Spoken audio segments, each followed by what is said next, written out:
Madam, অনেক সহ্য করেছি, আর না। কি মনে করেছেন কি বড় লোক বলে যাত্রার সাথে খারাপ আচরণ করবেন, যাত্রার গায়ে হাত তুলবেন? শুনুন, আমরা গরিব হতে পারি, কিন্তু আমাদের আত্মসম্মান বোধ আছে। তোর এত বড় সাহস, তুই ওর গায়ে হাত তুলছিস? হ্যাঁ, তুললাম।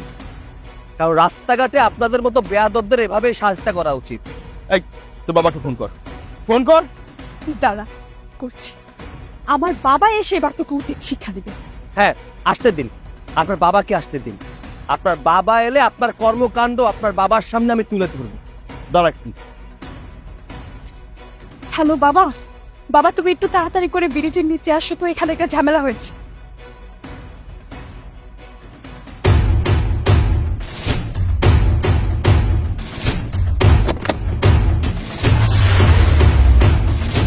কি রে বা, কি হয়েছে? আর কার এত বড় সাহস যে তোর গালে থাপ্পড় মেরেছে? এই যে এই রিক্সাওয়ালার বাচ্চা ওর গালে থাপ্পড় মারছে আঙ্কেল। বাবা, বাবা দেখুন না, ও সামান্য একটা রিক্সাওয়ালা হয়ে আবার গালে থাপ্পড় দিয়েছে। আমাকে থাপ্পড় দিয়ে একদম লাল করে দিয়েছে বাবা। আরে বাবা, তুমি তো সেই ছেলে যে আমার টাকার ব্যাগ ফিরিয়ে দিয়েছিলে। এই দাও, আমার ব্যাগ দাও, আমার ব্যাগ দাও। এই যে আপনার ব্যাগ। আপনি ব্যাগটা ফেলে যাওয়ার পর থেকে আমি আপনার ব্যাগ নিয়ে অপেক্ষা করছিলাম। ভাগ্য ভালো আমি তোমাকে পেয়েছি, না হলে আমার অনেক বড় সর্বনাশ হয়ে যেত। স্যার, কি ভাবছেন? ভাবছেন যে ব্যাগের ভিতরে কি আছে আমি জানি কি না? আমি জানি স্যার, আপনার ব্যাগের ভিতরে টাকা আছে। তুমি কিভাবে বুঝলে যে আমি কি ভাবছি? আর এই ব্যাগের মধ্যে টাকা আছে তুমি কিভাবে বুঝলে? স্যার, আপনার চিন্তা করা দেখেই মনে হলো এটা ভাবতে পারেন।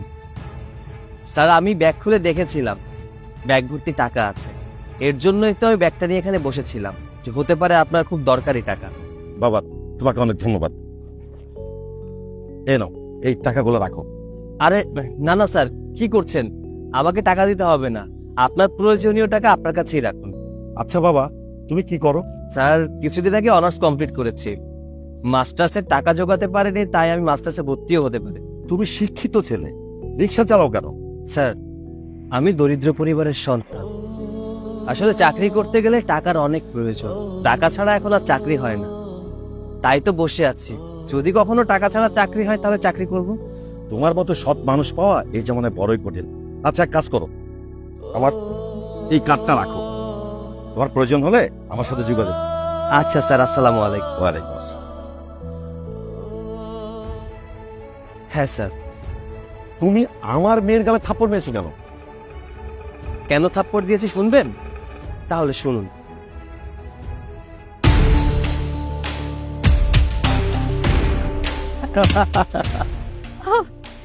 দেখ দেখ, ছোট লোকটার কাণ্ড দেখেছিস?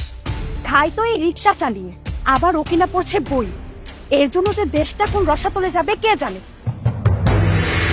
এক্সকিউজ মি ম্যাডাম, এটা কোন ধরনের কথা? আমি রিক্সাওয়ালা হয়েছি তো কি হয়েছে, পড়াশোনা করতে পারবো না?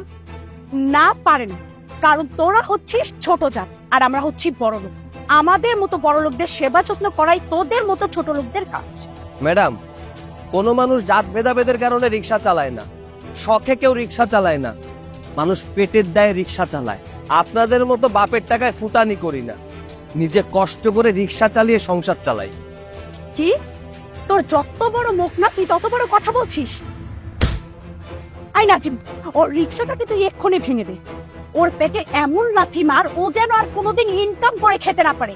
যা, ওয়েট। ওকে না একটা থাপ্পড় দিয়ে না আমার মনটা ভরেনি, আরেকটা দিতে ইচ্ছে করতেছে।